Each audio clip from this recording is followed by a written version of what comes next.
दृष्टि से एक ही धातु से दोनों शब्द व्युत्पन्न होते हैं, किंतु थोड़े थोड़े व्यवहार की दृष्टि से, कुछ पहचान की दृष्टि से दो शब्दों का प्रयोग करते हैं। ये बात मैंने इसलिए कही कि आज विश्व में एक दिवस है और उस दिवस की भी एक संज्ञा रखी हुई है और वो संज्ञा आपके ऊपर है। इधर वालों का आज के दिन में कोई लेना देना दुनिया की दृष्टि से नहीं है। अब ये क्यों जरूरत पड़ी इस दिन को मनाने की, महिला दिवस की जरूरत क्यों पड़ी? विचार कीजिए। लगता ये है कि जिसे हम ये मान लें कि ये कमजोर है, जिसको ये हम मान लें कि ये उपेक्षित है, जिसके प्रति ये दृष्टि में आ जाए कि कहीं ना कहीं इसके साथ बेइंसाफी हुई है, तो उसको इंसाफ दिलाने के लिए, उसको न्याय देने के लिए, उसकी प्रतिष्ठा करने के लिए लोक में एक छलावा है। एक छलावा है दूसरे को बहकाने के लिए, दिल बहलाने के लिए कि चलो हमने तुम्हारा एक दिन तुम्हारे नाम कर दिया। पर ये बताओ, एक दिन तो कर दिया, 364 किसके रहे? एक दिन तो विशेष हो गया, एक दिन तो विशेष हो गया है। महिला दिवस हो गया, 364 किसके रहे? बचे हुए तो फिर उन्हीं के हो गए। दार्शनिकों के यहाँ एक परिशेष न्याय है। परिशेष न्याय है कि जिसका कथन कर दिया उससे जो बच गया, तो बच क्या गया? वही बचा। खैर चलिए छोड़िए, ये बात तो वैसे ही। मैं समय में फुटकर बातें करूंगा। पहले मैं जो थे वो सुन रहे थे, आधा घंटा मैंने पहले बातें कर ली हैं। सतीश जी बड़े चौकस हैं। मंच का जो संचालक होता है, इससे चौकस कोई नहीं होता और इससे बेबस कोई नहीं होता। चौकस तो ये कि जिसको चाहे जहां फेंक दे और जैसा चाहे वैसा उपयोग कर ले जिसका।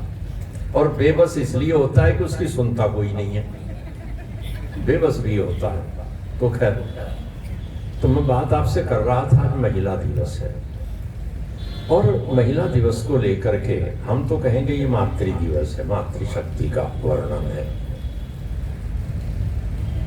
बड़ा एक भ्रामक दृष्टिकोण विश्व में उत्पन्न हो गया है कि जो वैदिक संस्कृति है, जो भारतीय संस्कृति है, इस भारतीय संस्कृति में महिला का स्थान दोयम दर्जे का है। ये पुरुष प्रधान संस्कृति है। ये समाज पितृसत्तात्मक समाज है। यद्यपि इतिहास में कभी कभी पढ़ा है हमने कि मातृसत्तात्मक भी रहा है समाज, किंतु ये पितृसत्तात्मक समाज है। तो माता की यहाँ पर, महिला की यहाँ पर, नारी की यहाँ पर उपेक्षा हुई है। इस बात में मैं भी किसी अंश में सहमत हूँ। इतिहास का एक ऐसा काल आया, पर वो काल तब था जब वैदिक संस्कृति का लोप हो रहा था, वैदिक संस्कृति का ह्रास हो रहा था और यहाँ अपसंस्कृति बढ़ रही थी। उस अपसंस्कृति के समय में निश्चित ही कहीं ना कहीं ये भेदभाव समाज में हुआ है। इसे स्वीकार करने में कोई बुराई मुझे नहीं लगती। किंतु जो वैदिक संस्कृति है, व्याख्यान का तो समय नहीं है मेरे पास, मुझे बात करनी है और बात वेद की करनी है। तो देखिए, जिन शब्दों का प्रयोग वेद ने स्त्री के लिए किया है, दूसरे शब्दों का पुरुष के लिए किया है, उन दोनों शब्दों में अंतर क्या है और दोनों शब्दों में वजन किसमें ज्यादा है? भारी शब्द कौन सा है? यदि किसी के लिए हल्के शब्द का प्रयोग हुआ है तो समझो समाज में वो दोयम दर्जे का है, और जिसके लिए भारी शब्द का प्रयोग हुआ, बहुत सारे शब्दों का प्रयोग हुआ, वो महत्वपूर्ण है, उसकी इंपॉर्टेंस समाज में ज्यादा है। वेद में स्मृतियों को छूने का समय नहीं, ब्राह्मण ग्रंथों की बात नहीं हो सकती, धर्म सूत्रों की नहीं। वेद में स्त्री के लिए जिन शब्दों का प्रयोग हुआ है, एक तो बड़ी महत्वपूर्ण बात है कि वो सारे के सारे शब्द किस चीज की ओर इंगित करते हैं, वो इशारा किसका करते हैं। दो स्थितियां हैं। एक स्थिति है सृजन की स्थिति, निर्माण की स्थिति, बनाने की स्थिति, और दूसरी स्थिति है देखभाल की स्थिति। तो जरा दोनों में से विचार करके देखिए कि स्थिति महत्वपूर्ण कौन सी है। सृजन की स्थिति महत्वपूर्ण है, निर्माण की स्थिति महत्वपूर्ण है, कंस्ट्रक्टिव होना महत्वपूर्ण है या देखभाल करते रहना महत्वपूर्ण है, मकान बनाना महत्वपूर्ण है या पेंटर का आकर के रंग रोगन कर जाना महत्वपूर्ण है, ये आपके ऊपर है किसको महत्वपूर्ण मानते हैं। मेरी दृष्टि में मकान बनाना वो ज्यादा महत्वपूर्ण है। रंग रोगन कर जाना, झाड़ू पोछे, अब मकान के मालिक आप हैं या वो जो माता जी या बहन जी सवेरे आती हैं और 2 घंटे झाड़ू पोछा करके सारे को साफ कर जाती हैं, किसका महत्व है घर में? सोचिए किसका है। वेद में जहां भी सृजन बताना है, जहां भी ये सामर्थ्य बताना है उत्पत्ति का, जहां भी ये सामर्थ्य बताना है निर्माण का, वहां स्त्रीलिंग के शब्दों का प्रयोग किया गया। जैसे उदाहरण के लिए हम पृथ्वी लें, किंतु ये तो जोड़े हैं, वेद में युगल है, युग्म है, और वो बहुत सारे युगल हैं। उनमें से एक युगल स्त्री और पुरुष का हम मान सकते हैं, एक युगल हम मान सकते हैं पृथ्वी और द्यू का मान सकते हैं। जो पृथ्वी है वो पृथ्वी स्त्रीलिंग में प्रयोग हो रहा है शब्द। अच्छा, स्त्रीलिंग में प्रयोग हो रहा है, द्यू कौन से लिंग में प्रयोग हो रहा है? पुल्लिंग में प्रयोग हो रहा है। और पृथ्वी को क्या कह दिया? जहां सृजन का सामर्थ्य था उसको माता कह दिया। स्त्री को माता कहते हैं, किंतु पृथ्वी को भी माता कह रहे हैं। पृथ्वी को माता किस लिए कह रहे हैं? द्यू को तो कोई पिता नहीं कहता, वो माता नहीं कहता। पूरे वैदिक साहित्य में, अब जितनी मेरी जानकारी है, मुझे कहीं भी द्यू के लिए माता शब्द का प्रयोग नहीं दिखाई दिया। आपको दिखाई दे जाए किसी को तो कभी बता देना, ये जोड़ दो कहीं जुड़ जाए तो वहां तो पिता शब्द का प्रयोग किया। और जितना पश्चिमी जगत है, उस पश्चिमी जगत का जितना धार्मिक साहित्य है, उस धार्मिक साहित्य पर वैदिक संस्कृति का इतना प्रभाव गया कि उन्होंने द्यू के लिए क्या कहा? उन्होंने भी पिता ही कहा, पितरी कहकर के संबोधित करना पड़ा उन्हें। द्यौस पितर, वहां एक शब्द का प्रयोग होता है द्यौस पितर। और द्यौस पितर क्या? जुपिटर है, वही जुपिटर है जाकर के आके दूसरे प्रवाह के साथ। किंतु पृथ्वी के लिए माता का शब्द प्रयोग हुआ। और उसी स्त्री के लिए जितने गुण हैं, उन गुणों में बहुत सारे, इड़ा भी एक है, मही भी एक है, किंतु एक गुण है अदिति। और अदिति के कारण से इसको मैं कहूंगा ये स्त्रीत्ववाची है। अदिति क्यों कहा?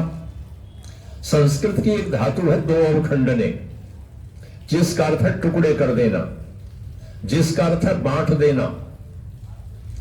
और नदिति अदिति, जो बांटती नहीं है, जिसमें जोड़ने का सामर्थ्य है।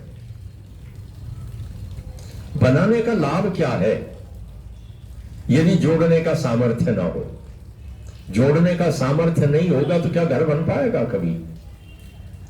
है?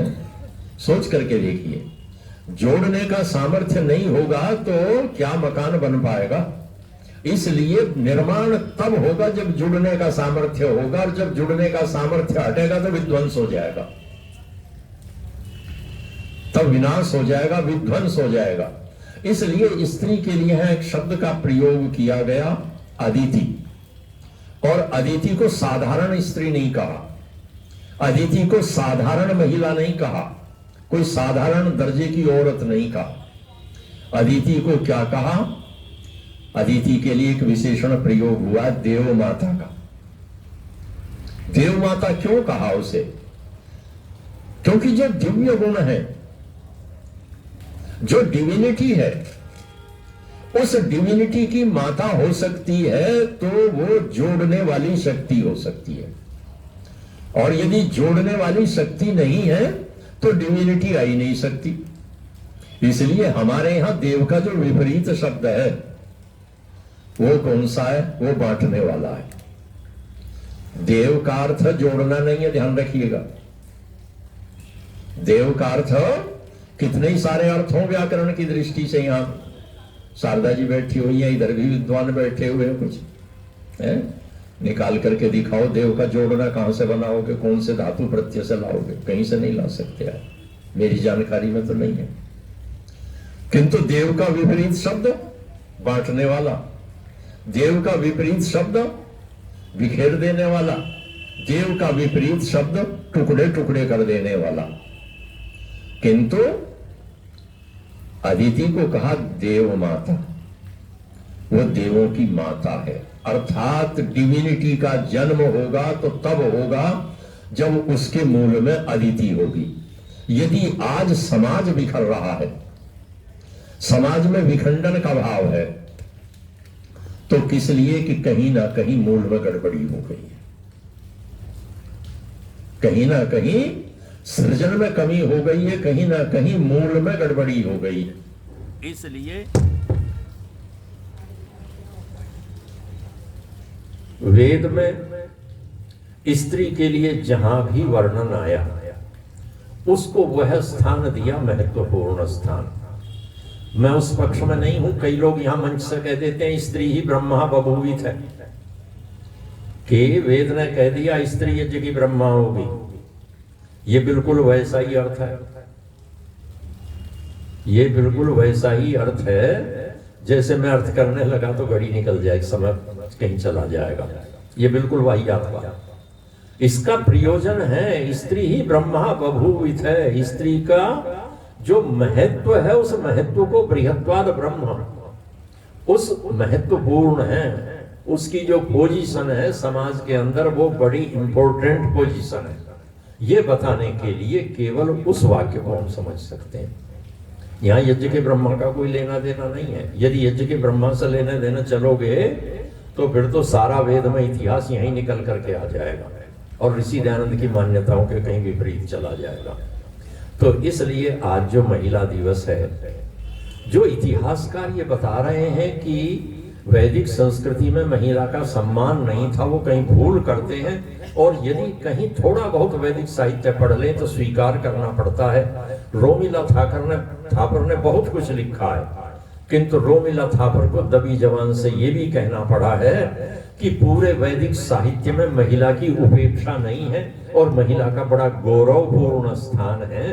तो यदि कहीं कोई कहता है कि वैदिक संस्कृति में नारी उपेक्षणीय है, अनादरणीय है, तो वो भूल करता है और वेद को उसने समझा नहीं है। वेद में उसके जितने विशेषण हैं ये कभी फिर बात करते रहेंगे। धन्यवाद।